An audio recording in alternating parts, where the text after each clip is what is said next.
Good morning বন্ধুরা, welcome back to my channel. আশা করব তোমরা সবাই খুব ভালো আছো। আমিও কিন্তু বেশ ভালো আছি। আজকে হচ্ছে নীল ষষ্ঠী। সকালে সমস্ত কাজ বাজ রান্না বান্না সেরে নিয়ে আমি আর আমার মা দুজনেই স্নান করে নিয়েছি। বাড়ির পুজো দিয়ে তারপরে মন্দিরে যাব।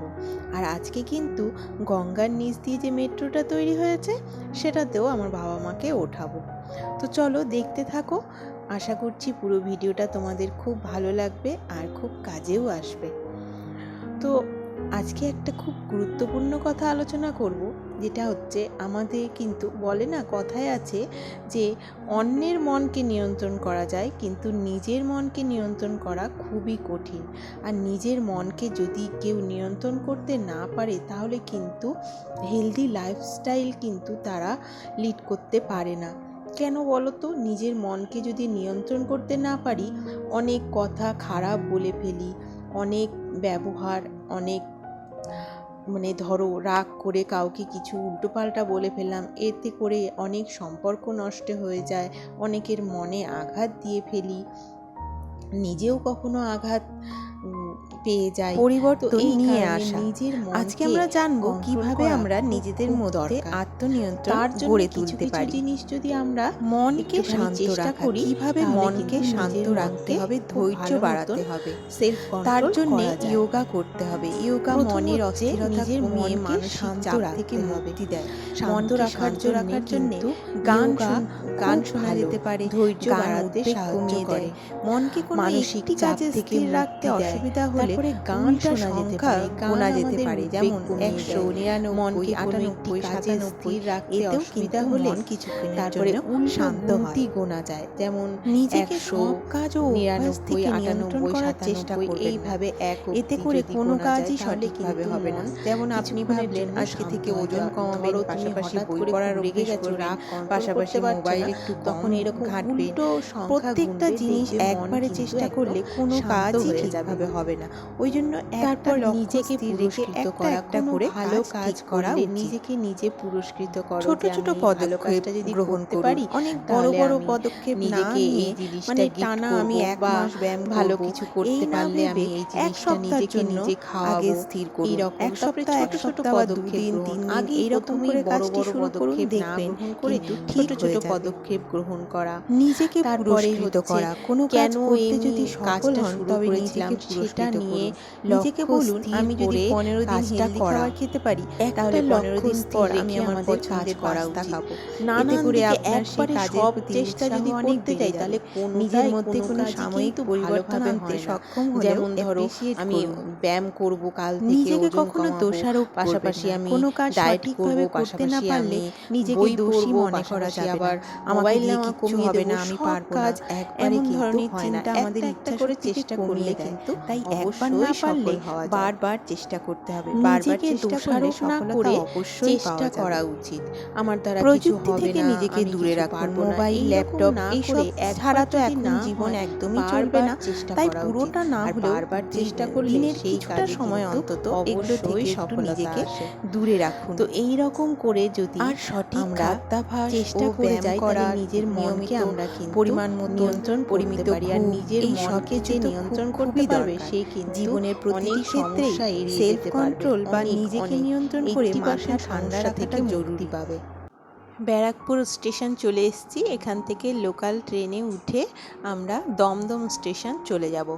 সেইখান থেকে আবার মেট্রো ধরবো। আজকে বাবা মাকে গঙ্গার নিচ দিয়ে যে মেট্রোটা হয়েছে সেটার মধ্যে ওঠাবো বাবা মাকে, তাই আমরা বেরিয়েছি। তো চলো কিভাবে সেখানে যাওয়া যায়, কি সুন্দর কি রোমাঞ্চকর একটা যে অনুভূতি, সেটা তোমাদের সাথেও আজকে শেয়ার করব। দেখো ব্যারাকপুর স্টেশনে আমরা লোকাল ট্রেনে উঠে বসে পড়েছি, এবার রওনা দিয়ে দিয়েছি। এই যে চলে এসেছি দমদম স্টেশন। দেখো এখান থেকে টিকিট কেটে এবার মেট্রোতে আমরা উঠে পড়ব।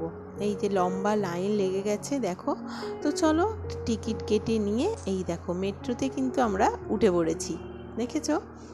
এই দেখো মেট্রোতে উঠে পড়েছি। এইক্ষুনি মাটির নিচে চলে যাব।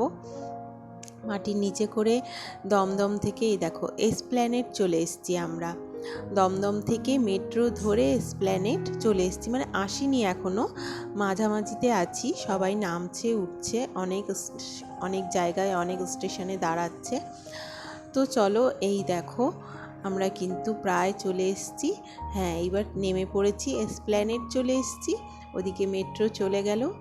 এইবার এসপ্ল্যানেড থেকে আবার টিকিট কেটে তারপরে মেট্রোতে আবার উঠবো, আর সেটা দিয়ে আমরা গঙ্গার নিচ দিয়ে যে মেট্রোটা যায় সেইটাতে করে চলে যাব হাওড়া। চলো দেখতে থাকো। আরে একটু উঁচু থেকে ধরো, দূর থেকে, একটু দূর থেকে এটা ধরো। হ্যাঁ, এটাতে ধরো, দূর থেকে ধরো। হ্যাঁ ধরো, দূর থেকে ধরো একটু। হ্যাঁ, ওই তো,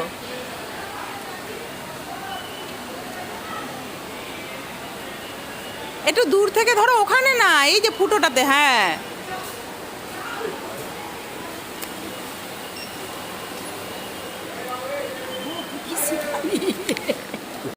আবার এখান থেকে টিকিট কেটে নেব। টিকিট কেটে নিয়ে এই যে দেখো এখানে কি সুন্দর করে টিকিট চেকিং হয়। কেউ টিকিট ছাড়া কারো চোখে ধুলো দিয়ে কিন্তু বেরোতে পারবে না। তো চলো চলে যাচ্ছি। এই যে এইবার উঠে পড়বো আমরা মেট্রোতে। এখান থেকে আমরা গঙ্গার নিচ দিয়ে মেট্রোতে করে চলে যাব হাওড়া স্টেশন। আর আমাকে একটুখানি ভিডিও করতে বললাম, আমারটা নিতে বললাম, তো আমার মা এমনভাবে নিয়েছে, এত কাঁপছে যে আর কিছু হচ্ছেই না। পুরোটা এডিট করে অল্প একটু শুধু রেখেছি তোমাদের দেখানোর জন্যে। আমার ভিডিও আর কেউ করতে পারে না, আমি সবারটা করে যাই। তো এই দেখো উঠে পড়েছি। খুবই একটা রোমাঞ্চকর অনুভূতি। আমরা চড়েছি এর আগেও, বাবা মাকে এই প্রথম ওঠালাম। আজকে যেহেতু ছুটি ছিল ওই জন্য একদম খালি খালি। আগলা স্টেশন মহাকারণ। ট্রেন এখন প্রবেশ করতে চলেছে হুগলি নদীর তলদেশে। মেট্রো রেল সড়কের মধ্যে कुछ सड़क है ये ट्रेन হুগলি নদীর नीचे मेट्रो रेल सड़क में प्रवेश करेगी। সেই রোমাঞ্চ 30 मीटर दूरी है, ऊपर से बहती गंगा, रोमांच का अनुभव करें। অতিক্রম করে আমরা প্রবেশ করলাম হাওড়াতে। নদী স্টেশন হাওড়া, দরজা উভয় দিকে খোলা। তো খুব সুন্দর রোমাঞ্চকর অনুভূতি। বাবা মা খুবই খুশি হয়েছে, খুবই আনন্দ হয়েছে। ওই যে নীল যে লাইটটা, সেটাই হচ্ছে আমাদের ইন্ডিকেট করছে যে আমরা এখন গঙ্গার ভেতরে আছি। তো চলো নেমে পড়েছি এইবার।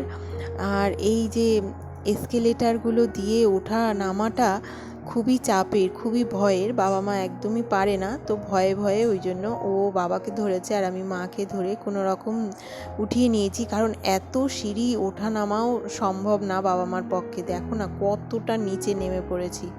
এত সিঁড়ি উঠলে তো অসুস্থ হয়ে যাবে, এমনি অসুস্থ মানুষ। তো ওই যে ধরে ধরে কোনো রকম ও বাবাকে উঠিয়েছে আর আমি মাকে উঠিয়েছি। তো এইভাবে ধরে ধরে চলে গেছি। এইবার একটুখানি খুব খুশি সবাই। তো একটু ফেরিঘাটে এসছি গঙ্গার। এবার নিচটা তো দেখেছি, গঙ্গার নিচ দিয়ে গেছি, এবার গঙ্গার ওপর দিয়ে একটুখানি যাব। তো এখানটায় আমি লঞ্চে করে আমরা 4 জনে মিলে উঠবো। আর ওইদিকে হাওড়া ব্রিজ, ওই দেখো এদিকে হাওড়া ব্রিজ আর গঙ্গা নদী বয়ে যাচ্ছে। গঙ্গা নদীর ওপর দিয়ে এইবার একটুখানি আমরা লঞ্চে করে গঙ্গা নদীটা পার হব। এই দেখো কি সুন্দর দৃশ্য, অসাধারণ হাওয়া বইছে নদীর। খুব খুশি বাবা মা। তো চলো একটুখানি আমরা লঞ্চে উঠে পড়ি। এই দেখো দারুণ দারুণ জায়গা, খুব সুন্দর। গঙ্গার কাছে এমনি আসলেই মন ভরে যায়। এই দেখো। তো চলো আজকের ভিডিও আমি এখানেই শেষ করব। তোমরা সবাই খুব ভালো থেকো, সুস্থ থেকো। দেখা হচ্ছে নেক্সট ভিডিওতে। আমার ভিডিওটা যদি একটুও ভালো লেগে থাকে তাহলে প্লিজ একটা লাইক দিও আর চ্যানেলটিকে সাবস্ক্রাইব করে আমার পাশে থেকো। Tata, bye bye.